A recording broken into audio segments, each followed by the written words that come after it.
Welcome back to my channel. This is Conrado Casallo, your favorite Dallas Filipino realtor. And today on Flip Friday is episode 10. We have a special guest. We have Sarah from Your Cool Ninang. Hi. So Sarah, tell us a little bit about yourself.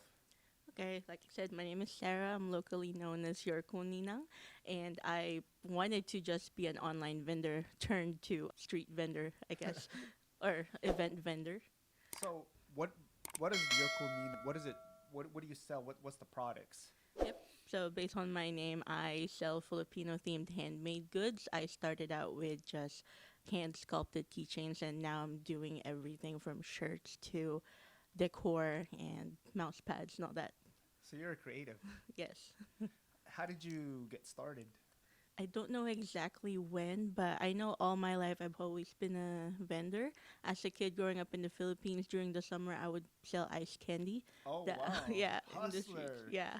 And moving to the States, I continued doing that. One time we had the trip to Six Flags, and my mom only gave me a certain amount of money, so I would make accessories to sell so I have more pocket money to Six Flags. Okay. So how did you come up with the name Your Cool Ninang? What does it mean? And are you an actual Ninang? Yes, so Nina means godmother in Tagalog. I am a cool Nina. I recently became one again to the 14th child. Oh, wow. Yeah, my eldest one is 20. So I think it started when I was 8, 9. You're a Ninang. I'm 9 years old. Yeah, yeah, tiny Ninang. And I chose it because my products is Filipino themed. So I wanted to have some sort of Filipino word in there Yeah. that's easy to pronounce. And as a bonus, people call me Ninang because of Ninang. it. Yeah. Ninang Sarah. Yeah. Oy, Ninang Sarah, halika dito. Yeah. So how long has it been since you started your business? Your Cool Nina alone started in February of 2023. The shop, Oh, okay. yeah, the shop itself started in 2020 under a different name. At the time, I didn't know what my niche was yet. Uh-huh. So what were you doing?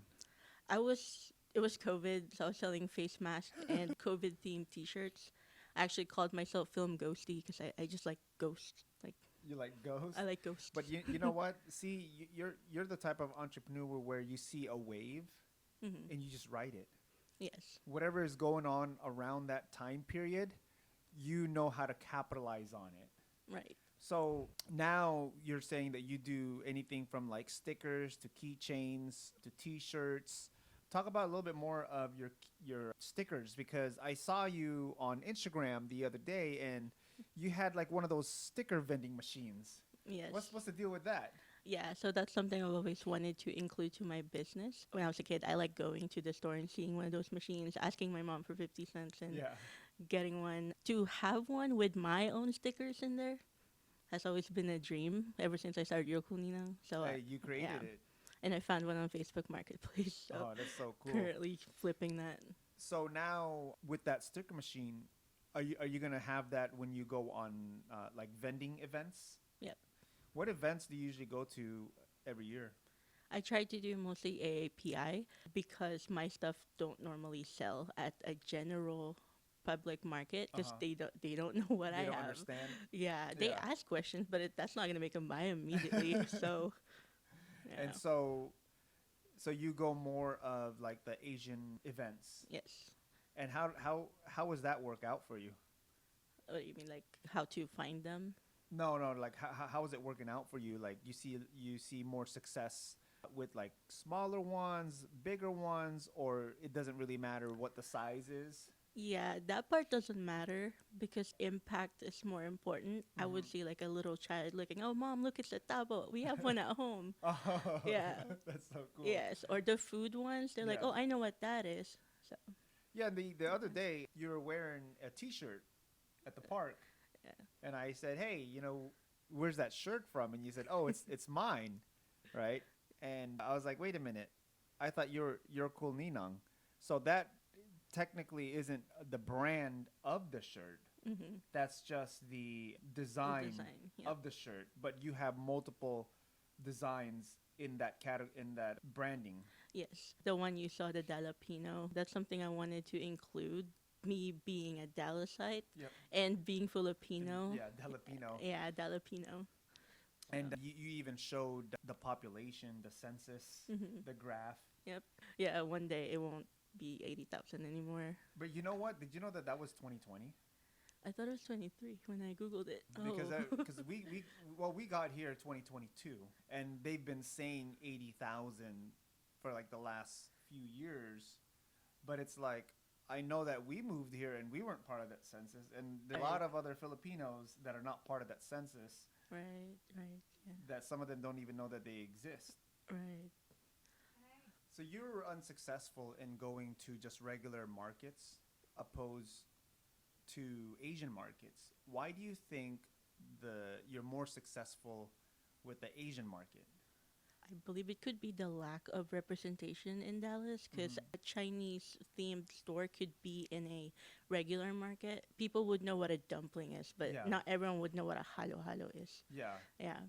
No, that's true. And so, why do you think it's important to have more Asian markets, more Asian community, especially Filipino markets? Because I feel like in Dallas we're underrepresented. Yeah, we, we really are. Yeah, and that's why it's important because not everyone's gonna go and research that on their own, Hmm. but to be presented to them and they'll learn through us. And that's what a lot of customers do too. They would ask me questions and I'll tell them what's up. So you were part of the palenque. Yes. How was your experience being a vendor? Yeah, that was really fun because that was the biggest market I've done Uh at the huh. time. And, I know there's 80 plus thousands, but I've never seen that many Filipinos in In one one, place. yeah. Yeah, and for everyone to know what I have, that's pretty cool. And Now, did that help your business at all? it did. I think I went home that night with like 100 more followers. Oh Yeah. wow. So, why do you think it would be important for us to continue to do things like this for the community and even like a show like this, Flip Friday, where we highlight Filipino businesses? What kind of impact do you think that, we could make as a community in a whole if we actually collaborated a lot more? Right. Other than representation and visibility, we'll actually know where we are. Like, oh, we're in the same town and we didn't know, and Yeah. you've been here this entire time. So it will bring us together because there's a lot of us in here, but there's still like separation, I guess. Like events like these would bring us together for sure. Yeah, Filipinos, there's a lot of us here, but we're like widespread. Yeah, that's the word. Like you Widespread. could drive an hour and a half away to see other, Filipinos like your friends. Hmm. So what do you think is missing in like the general type of farmers market, not the AAPI events? What do you think that they're lacking that makes it for vendors that are like niche to be unsuccessful, and how can we change that? Off the surface, like I think having more API vendors at Hmm. those events, because I know it's not intentionally like basic American goods. Not only it will double their patrons, but it will help more small businesses, Hmm. and they don't know they could have a large API following, and it's just a treat for them, right? Well, there's all these different AAPI events that go on throughout the year, and I don't think that a lot of them are going to these regular events because they probably feel the same way that you do, Yeah. that they don't feel either seen or heard or understood. All right. When people who are not familiar with our culture, they walk by and they're, I don't know what that is. It doesn't resonate to them. Yeah. Where with us, being Filipino, when we see something, it's like it resonates with us because we understand the culture, we've experienced it, and we've lived it. Yeah. Oh, yes. So, what part of DFW are you in? So I'm in the East Dallas area. East Dallas. Yep. So, are you in the city of Dallas? Dallas County. Dallas County. Okay. It's like saying when someone says I'm from LA Oh yeah. and they're from LA County. We're here in Dallas. There's Dallas the city, and then there's Dallas County, where Garland is in Dallas County, Mhm. Richardson is in Dallas County. I heard there's a potato corner in that area. Is that Yeah. true? Yeah. Have you ever been there? Actually, I when I was in high school, I worked at a GameStop in that mall where that potato corner is. Yeah. So that's where my paychecks went. Oh, wow. Yeah. Yeah, back in Seattle, we used to go to Potato Corner like pretty much almost every week or every other week. Yeah. It was like only like 15-minute drive from us. Yeah, not a lot of people. It's Filipino. Potato corn is Filipino. So is there a lot of Filipino in that side of town? No. Really? Yeah, it's actually a good question because when I back to that mall, Mm-hmm. I am so like craving that connection that whenever I see a Filipino, I run to them and talk to them. Oh, really? Yeah, like I like meeting Filipinos because there were a huge lack of them growing up in that area. So now that you're part of the PACE community, Yeah. how does that feel for you? I tell my brother this all the time. Like it feels nice because this is the connection I've been looking for as a kid. I've been praying for as a kid, Mm-hmm. and to like be a part of that as a grown up, it's like it's worth the wait.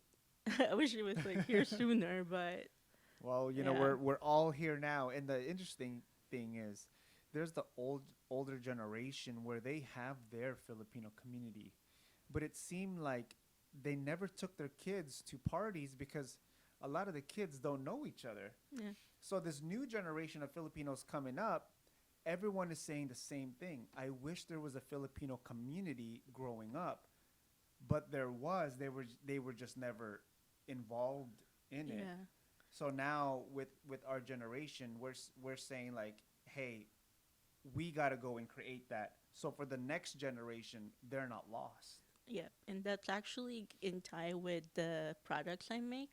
I tell people I make products I wish I had in high school because being confused with something else, I wish I had like a little, I don't know, halo halo kitchen to say, no, I'm Filipino. Yeah. Yeah, A lot of people thought that I was like Hispanic me too. growing. You too? Yeah, Because they probably don't know what a Filipino is. yeah, When there's not too many Filipinos there, but there's a lot of Hispanic people there, they're gonna think like, oh, they're Hispanic or they're Chinese. and you also got the American public school system who never taught Philippines. It's interesting how they never taught Philippines, but did you know that Filipinos were able to come to America back and forth back in like the 1920s? What? So there's a lot of Filipinos in the West Coast, Makes and they sense. came for like agriculture. So they were able to just go back and forth. So a lot of my mom's great uncles went to Washington as farmers, and then it all stopped, and they said, okay, y'all can no longer come over here. Like you got to get a visa, or you got to get a green card or something. You can't just come back and forth over here because America actually they fought against Spain Yeah. with the Philippine independence.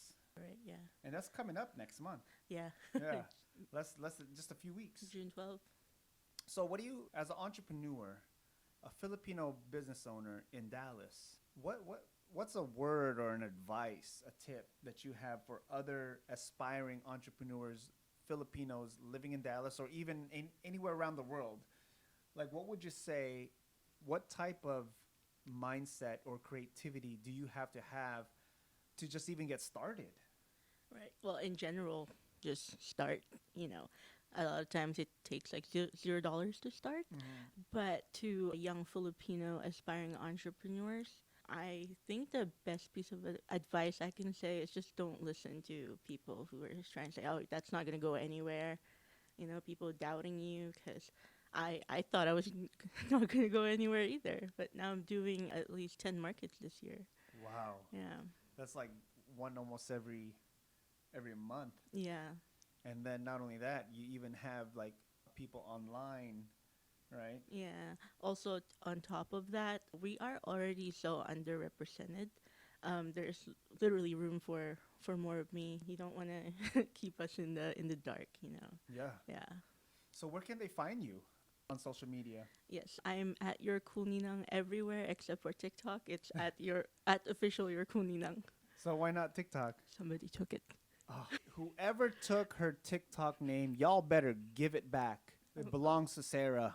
I'll do a trade. I'll make you something. So what's one last thing that you'd want to share about what you do, or even people that are planning to move to DFW? I don't know. What is something that you would say about the DFW area that might excite someone or probably have them second think? Well, other than the no state taxes, Yeah. there's definitely room for you guys here. We'd love to see you. Maybe bring your businesses here. Yeah, no, Yeah. we need more businesses here, especially, Yeah. Filipino businesses Yeah. here too. Yeah, because two of my favorite Filipino restaurants here closed. Which ones? So there's one called Koya's Place, closed back in 2019. It's in Uh-huh. Richardson. And then there's Luby's. They closed after 5 years. Oh, It wow. was during COVID when they closed. And that was your favorite Filipino restaurants? Yeah, every time I got paid, I would get barbecue from there. So we need more Filipino restaurants in the DFW. With that being said, I want to thank you for being on the show, and I want to thank y'all for watching. Make sure you comment, like, subscribe. Go follow her on social media. Go check out the stuff that she has, and make sure you support her. Y'all have a wonderful day. I'll see y'all at Lone Star Palenque.